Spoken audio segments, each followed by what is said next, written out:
style, sell with Sue. It's your move. Hello and welcome, my friends, to another episode of No Place Like Home. I really have home on my heart right now, of course, because I'm selling homes all the time, but there's so many differences, and I find it very interesting just to dissect what really makes a house a home. The other day, I was having a little walk around my neighborhood, and along the edge of the marsh, there are beautiful luxury, $1 million homes. And what I find curious is that often there's nobody in the backyard enjoying the sunshine. They aren't playing games. There isn't music coming from them. They can seem kind of like an empty shell. And yet, down the road in a smaller house, maybe where people are more confined together, you hear laughter. The kids are playing out in the backyard. There's music. So really, what makes your house a home? And I encourage you to think about it. For you, what's important to you and your family and your space to feel like it's really your sanctuary, the safe place where you can come and just be who you are with no judgment, and that all the people who live in the house with you can feel that just like it's their no place like home. Well, today I'm going to talk a little bit about a little drama, I guess. I've got two showings this afternoon, and I'm showing two acreage properties. But what are the chances that they are both special needs properties? One of them is a foreclosure, and the other one is an estate sale. And so we're going to go and have a look at them both today. And I thought I might share a little bit because just like these clients, when they see a property that has these special considerations, then we have to have a conversation so they know. So let me tell you a few things so that you know as well. First of all, usually we have a purchase contract that is vetted by the Alberta Real Estate Education Association. The brokers have gone through it. It protects our buyers, all of the sections are legalese and it is updated periodically. In the case of a judicial sale, we're not using this contract. So you need to be aware that the courts provide their own contract, which does not have a lot of the subjects and clauses that protect our buyers. So we have a schedule that we need to print off, and we have their contract that we will fill out. And this contract holds no warranties or representations. And that means, what you see is what you get. It's as is, where is. On this contract, the buyer does not have an opportunity to write in a condition for home inspection or financing or anything. There's no condition. So if you do need a home inspector to go through and help you, you would take them in at the showing. And also, just something people might not be aware of is on most of the foreclosures I've known about. I mean, there might be the odd one that this doesn't refer to, but most of them have a redemption period. And that means that the courts, so when they go into the foreclosure process, the owner of the property, or if there's anybody that will help them, has an opportunity to redeem the property out of foreclosure. So this property we're seeing today has already been heard by the court, and they had an opportunity over several months to come up with some money and get their accounts back in order. Now that time period has passed, and so a realtor has been appointed by the courts to put this home on the market. However, redemption is still a concern, for the buyers, and still an opportunity for the past owners. And right up until someone else takes possession of it, if the original owner or someone in their family comes up with the money to bring it back out of arrears, they can do that. So when you're trying to buy one of these foreclosure properties, you do have to know, just in the back of your mind, even if everything is going well, right up until you take possession, it is possible that the courts may offer the redemption to the original owner. So a lot of things that you can't really count on that you won't be sure of until the time that you get the property. And of course, this is why you usually are able to get, quote, my air quotes, if you're not watching on video, a better deal if you're putting an offer on a deal that's a judicial sale. The next property that we're going to go see is an estate sale. And so the owner passed away, and the will of the owner then has to be the executor, whoever is named as the executor in the will, has to gather all of the relevant documents depending on the estate and submit them to the court. And then the court looks everything over. And this is called probate. You submit all of your documents, and the courts have a look at all of the documents. Now, they may just read through it if it's an easy estate sale, if there's not many moving parts. They could grant probate, in a couple of weeks or a few months, but they could come back and say some of the paperwork is out of order. They could require something else. They could have questions. And so every time we hear that a property and then a estate is in probate, we don't really know anything about timing until it's actually gone through probate and the grant of the court has been given.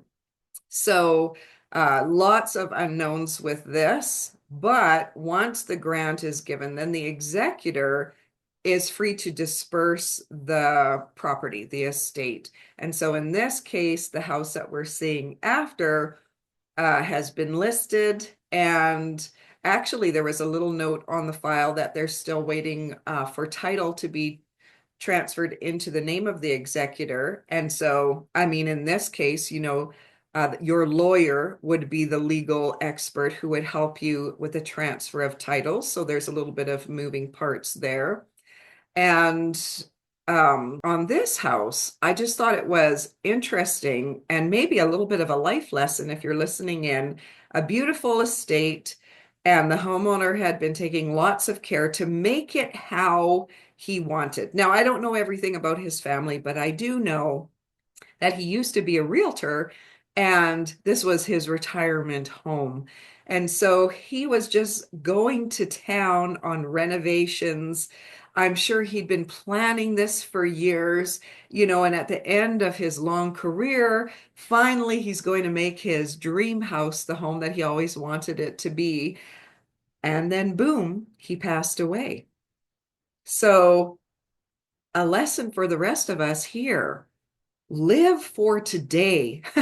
That saying, don't put off till tomorrow what you can do today. You don't know if you have tomorrow or next week or next year. Tell your family that you love them today, because obviously this person did not have a clue that they were going to pass, or they would never have started this major renovation on this property. So there's a couple of situations that people talk about all the time. Oh, you can hopefully get a good deal because of the situations, but a little bit of backstory. Maybe you'll be aware when you're looking around. And you have to go in, of course, with both eyes open. So if you are going to renovate your home, or if these people buy this next home and they want to renovate it, well, their renovations have already started, really. But I wanted to just mention two quick tips for you. A great big effect on a home to really change the appearance that is relatively low cost is just redoing your flooring and painting before you move in. The color of the paint on the walls can really make a difference to the whole vibe of a property, and of course the flooring.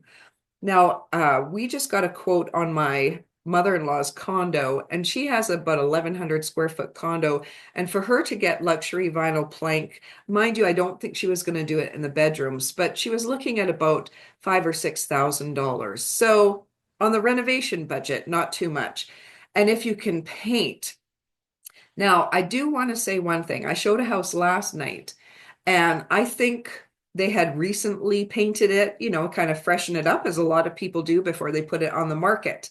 However, well, first for yourself, and then if you're going to sell it soon as well, please let me recommend that you get it professionally done.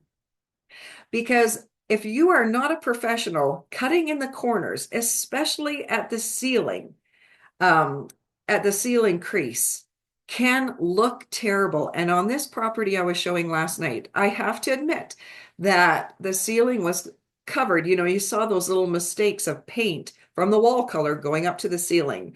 And nobody fixed them. It's a big pain if you have to paint the whole ceiling. So they hadn't done that. But if you are selling your house and this is how your painting looks, the buyers, they're going to notice this too. And in fact, they often do.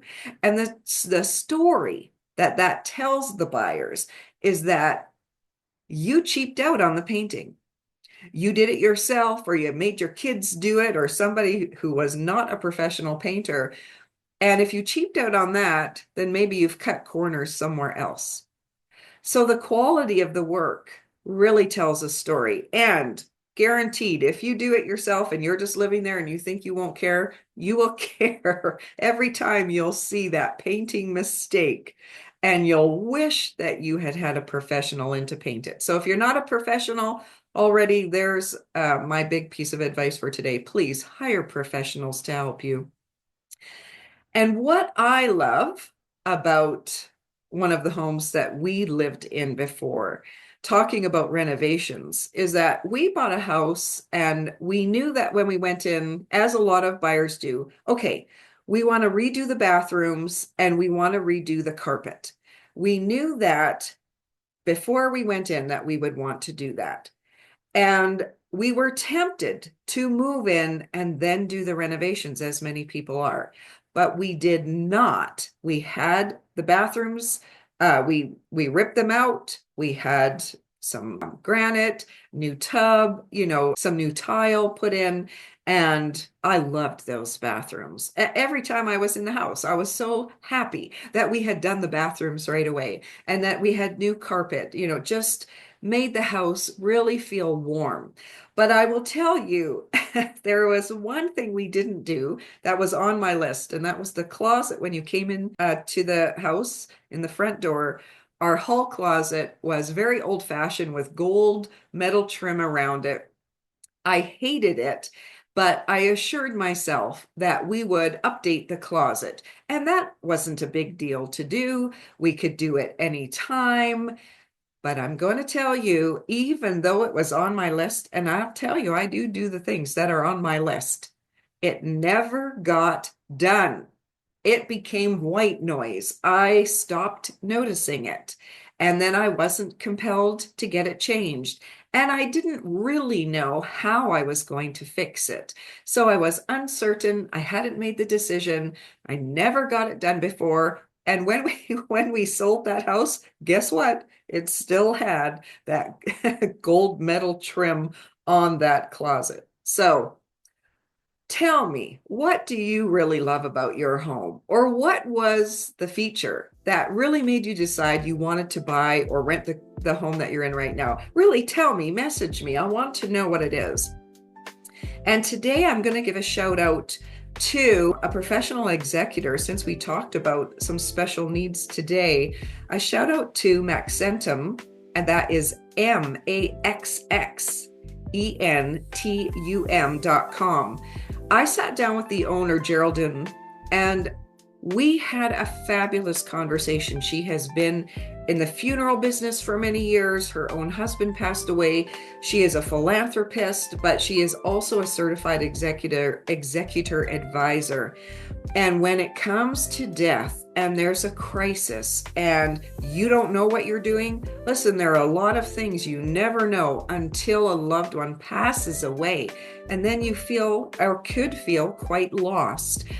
Her company is there to meet those needs at lots of different levels. And so again, my shout out, I am not getting paid for this. It is a genuine recommendation, and I'll put the name in the show notes. So if you need something, if you want to just have them on your list, because you might not know about Maxentum yet, and you probably wouldn't know about them until you really need them. And so I'm looking out for you. And if you're looking for your own happily ever after, please let me put you in your place once and for all. My email is sue@suestyles.com, and I look forward to seeing you next time.